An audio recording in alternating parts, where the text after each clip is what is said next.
care in Bucks, in increasing numbers, is failing families that need support. In particular, this relates to younger adults looking after older parents with poor health and often undiagnosed mental capacity or dementia. What can and will you do to address this if elected? Paul, will you go first, please? Yes. So, adult social care in England, not just Bucks, is facing growing demand due to changes in demographics. Disability rates, particularly among working age adults. Nowhere in Bucks are we getting this right. Let's be frank and put our cards on the table. The increased demand is putting pressure on local authorities. Local authorities' budgets are increasing. I think we're now in excess of 70% of our budget goes out on adult social and children's social care, mental health care as well. Whereas we're really only able to put the rates up by 5%. And I know we don't want the rates to keep going up, but the money's got to come from somewhere. So I honestly do not know what the answer to that is, other than continue lobbying. There's no magic bullet. There's no Pandora's box that we can open and go, oh, there's the surprise answer. It's not there at the moment, and I have to put my cards on the table and say, I really wish it was, and I wish it was better, but it isn't. Thank you. Wendy, please.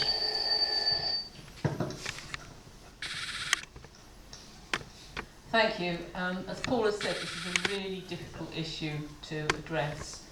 It's something that all councils are facing, the increases in demand and falling amounts of income. We currently spend at least 80% of our income on the statutory services, which include adult social services and children's social services. And wherever we can, we look to try and support the individual. A lot of these issues come under the health service rather than Buckinghamshire Council. The two areas do work closely together, but because the health service is spread over a much wider geographical area, it includes Berkshire and Oxfordshire, it's very difficult sometimes to actually make the services work within a council area. But Bucks are trying very hard to set up a new model. They've set up a new family centre in Ivor, and anybody who has any issues can go there, and anybody who's welcome to contact me. You have my contact details, and I'm very happy to help anybody. Thank you. Julie, please. Complex issue, and we need to find a way forward and stop making excuses. Nationally, we have the Lib Dems are championing changes to the care sector and currently pushing government, including stopping the clawback of the overpayments that have been made to private care homes. We need a local housing plan that allows our families to stay together so that we can have generational support. We need to establish at Bucks level a task force immediately to review our cost contracts and processes in this sector. We need to make it better. The current provision is not working, we know that. Set up a mental health hubs throughout the community so that we are able to get support, and urgently develop a county-wide ongoing respite care program. We need to stop actions like closing the Burnham Daycare Centre for adults that has occurred as a cost-saving initiative. So we need to work nationally, and we need to work locally, and we need to work across border. It needs to be done. Thank you. Nadine, please. I think this is mainly a national issue. Social care, 80% of the budget going on social care in Bucks, and it's the same in many councils up and down the country. I think the Labour Party is one that values carers, and in fact, my view and the party's view is let's get that funding to people that need it. So the Labour Party is obviously, you've heard on the news, that is looking at doing extra testing on people that are getting benefits and social care benefits. And the point is to direct the funding where it's needed and not where it's not needed. So I think it's a national issue. Bucks are doing the best they can, but we need national guidance from the Labour government to improve this over the next term. Thank you. Brilliant. Prana, please. I definitely agree that a lot more does need to be done in this space because, as we've heard, a really high percentage, 80% of Bucks Council budget is spent on social care.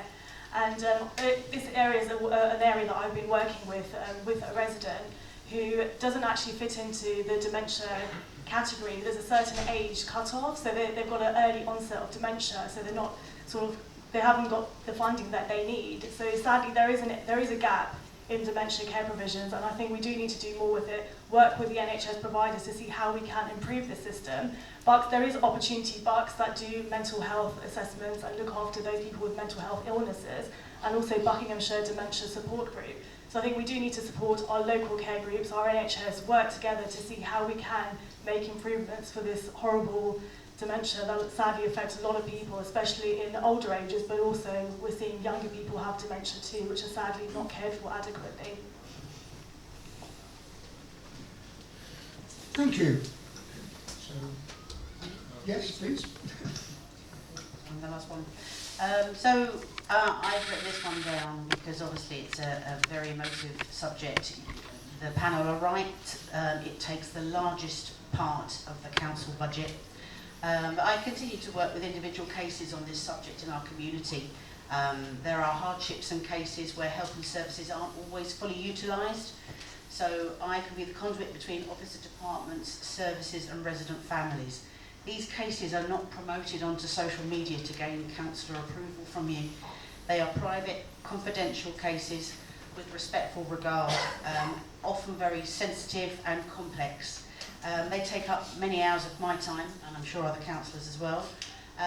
Families that need help should contact their councillors. That is our role, to help and support you in the community. Recent cases, I've had homelessness to find housing, emergency to permanent housing. Domestic violence is a big issue in our community, I'm sad to say, and dementia-related queries for support and direction are also one of our biggest caseloads. So that's for all of us. Thank you. Thank you. So, you ready for the next question, please? Right, question 5. The local heritage listing is grossly unfair, where similar or identical properties aren't listed, and those that are seriously affected and financially penalised as they can't be knocked down or developed, affecting their market value in a negative way. What are you prepared to do to get this addressed? Indeed, please. Go straight ahead. Yeah, this is awful and shocking. A lot of you, many of you may have seen a letter that we sent out in the last few days. I have copies of it here, if you haven't. It's right that development is sensibly controlled, but nobody wants to see inappropriate developments. But there's been no effective consultation on this heritage list. Putting it in page 93 of the neighbourhood plan on Appendix D is not effective consultation. I remember the referendum, and I remember looking through the neighbourhood plan. I went through 2 or 3 pages. Never would I have thought something as terrible as this was embedded in it. And I think it was done purposefully. You know, I think it was hidden, and I think we have a situation now where 136 houses in Richings Park cannot be developed. And you know that there are families in Richings Park that have 3 generations that need the space. Families that have moved here thinking that you can do legitimate, sensible extensions and now are stuck. I've talked to residents campaigning, saying that they have lost, the children have lost their inheritance because their house values have gone down. This is something I'm so upset about and will stand to get changed. Thank you. Further, please.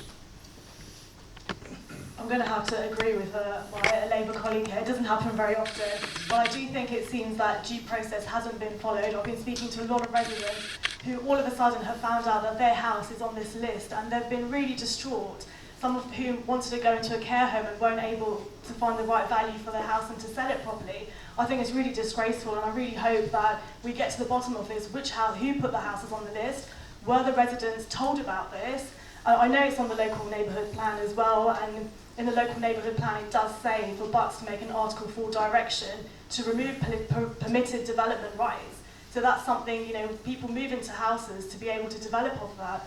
And if they're going to be, having their rights removed, I think it's really bad, and I'll be doing everything that I can to speak to all the residents that are affected and hopefully get them the right to appeal or get them removed from the list. Thank you. Louisa, when you're ready, please. Yeah, just following on, I first got the detail on some of this just on Thursday evening. We're doing a walkabout in Richings Park, and a couple of, well, 2 or 3 householders came and explained what's been going on and what's happened and the effects on their property. I completely agree with the panel so far that we need to look into this. I've said to those residents that I'll help and support them to establish and find out how and who and when and why. I've actually sent an email today, obviously because I have the corporate database, to ask some questions already. And I have said to those residents that, you know, of course I'll help them, support them to find out what this means and whether it can be reversed. You know, it's hard, isn't it, when you've got a certain percentage of properties that have always been already been changed and developed, and then unbeknown to those residents, some that haven't have been labelled, I suppose, or giving a listing. Again, we need to know what that actually means. We need to unravel that, but I'm happy to support going forward if those residents are affected, absolutely. Thank you. Paul, please. My response to this is pretty straightforward. This should never have happened without homeowners being asked for their permission, and whether they wish to be included. It's been entirely and completely and utterly mismanaged. It's grossly unfair and extremely worrying for those that are in the mess that they now find themselves unwittingly involved in. I've had letters from several residents, I'm not going to name any names. It just needs to be reversed. It's completely and utterly shambolic and wrong. Okay, thank you. Wendy, please.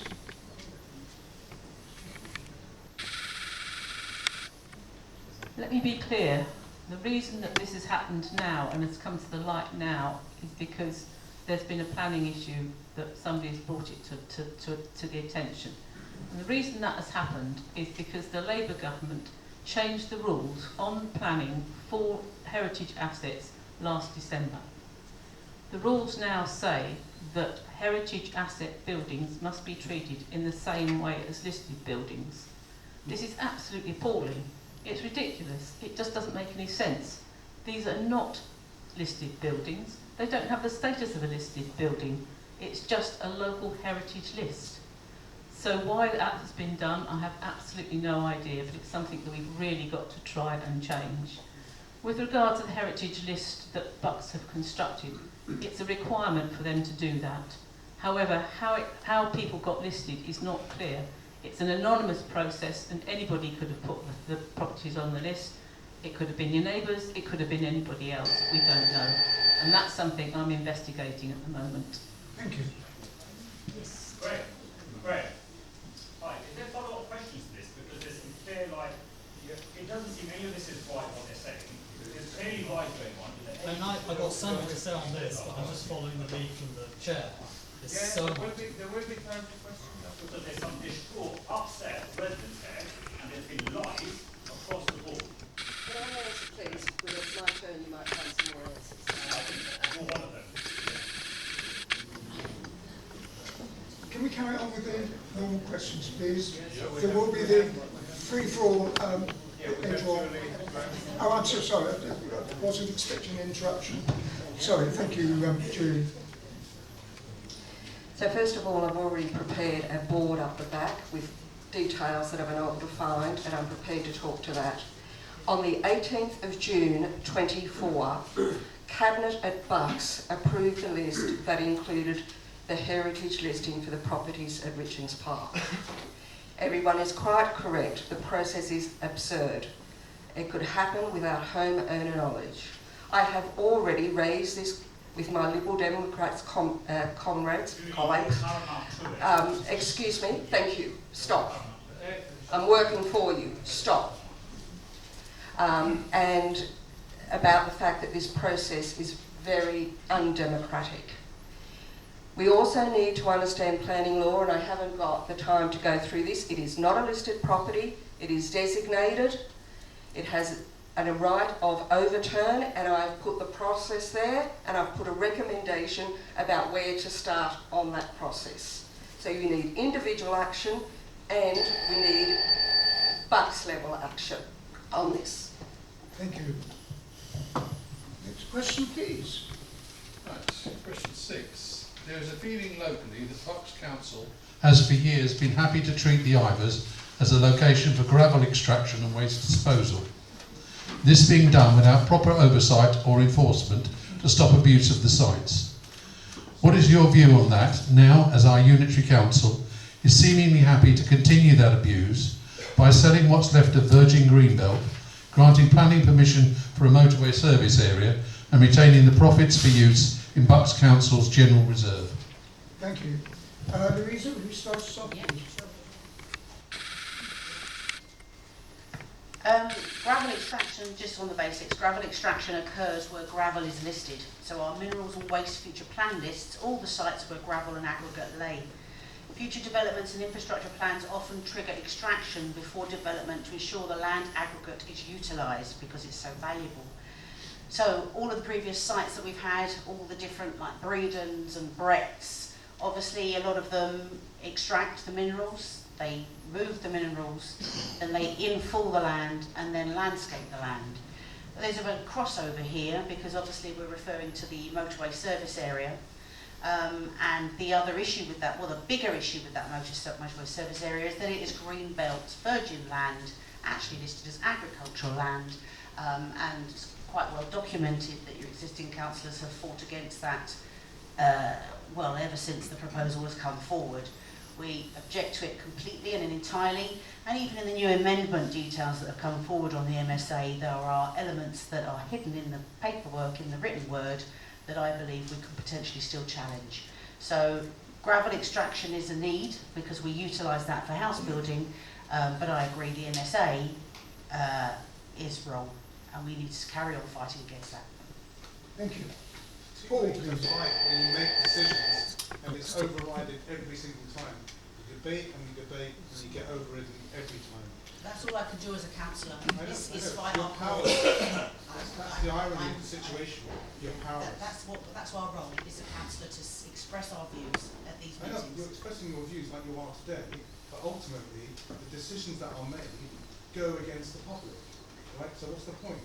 So what's the point of me being here or representing Well, you? maybe that's why we're here, to say we need to have councillors that can find alternative strategies rather than the kind of apathetic situation that it appears to be at the moment. It's a process. So I'll let you carry on. Thank you. Can I ask you all from the floor as it were, to save your comments to the open session when we finished all the questions on the list? I'm sure the panel will agree with me on that. So, what's my place now? Sorry, thank you all. That's fine. So, just to set the record straight, it does seem as though all they want to do is pull gravel out of the Ivors, but Taplow, Marlow, Denham, not just the Ivors. Funnily enough, North Bucks has a site, and I found this today, dating back to 1540. It was operational between 1540 and 1798 in Stukely Village in North Bucks. So it's just about, I guess it's just about the type of soil and the you know, what they call it, the topography of the land and all the rest of it. As far as the MSA is concerned, that's just about Bucks making money. There's no other reason for it. They're selling our Greenbelt. As for telling me that Conservatives are fervently trying to save our Greenbelt, flies in the face of that. It was decided at Strategic Sites Committee by the predominantly Conservative Council. And who knows, I can't see Angela Rayner overturning that one, even though it was a Conservative initiative. Thank you. Wendy, please. Gravel extraction is a necessity for all of us, for the infrastructure that we need, our roads, our housing that we all desperately want to be built here. We have a lot of gravel in this area because of where we are on the edge of the Thames, and it has to be extracted before any development or anything else can take place. All the companies that work in our area are very responsible. We have regular meetings with all of them, and they take on board any issues that we raise. So in terms of gravel extraction, I think we do quite well in terms of getting information and support out of them. They have done quite a bit of funding for us. In terms of the MSA, it is a complete and utter travesty of justice. We have written to everybody. I've written to the Secretary of State, I've written to the Minister of Housing, I've written to the Department of Housing, I've written to everybody I can think of to actually try and get this overturned, and we have unfortunately failed. And as Paul has said, the government will now pass it. Thank you. Julie, please. Starting first with the MSA, there is an amended application. You have another opportunity to voice your view. So please look at Bucks Corner. Bucks and Paul, and we're losing the mics, so we'll change batteries shortly. About that, there is also another amended application for the gravel extraction. So please, once again, express your view. The gravel extraction issue brings 218 lorry movements during the initial period per day, 218 per day into Iverheath-Ivor Junction. Yet the planning officer from Bucks said that the MSA and gravel extraction had no impact on our local community. I kind of beg to differ. I too have written, as part of my parish council, I actually have written the letters to the Secretary of State and everybody else, and I will keep doing that. But I'm also exploring whether Bucks has breached section 123 of the Local Government Act in terms of the way they've disposed and whether they have actually sought commercial best value. Stay tuned on that one. Thank you. Prerna, please. I know Paul mentioned that as Conservatives we should be protecting our green belt, and I do think it is very disappointing that the MSA has been given green light on green belt. I, for one, strongly object to it. I don't think it should be here in Ivor. I do know that there is a live application still in Chalfont for motorway services to be built over there, and I do hope that Chalfont have it instead of us, because as we've heard, we already do have enough problems here with HGVs, especially with the gravel extraction. I do think we really need to find alternatives to get the HGVs off our roads, to stop making it so unsafe, especially roads where there's school children and our high street as well. Definitely more needs to be done. I am an avid protector of the green belt, despite what might happen at Bucks. Even if it's my own colleagues that want to press ahead with it, I will still strongly object to it, because first and foremost, my priority is looking after the residents of the Ivors and our wonderful green belt and green spaces, which is at risk. Thank you.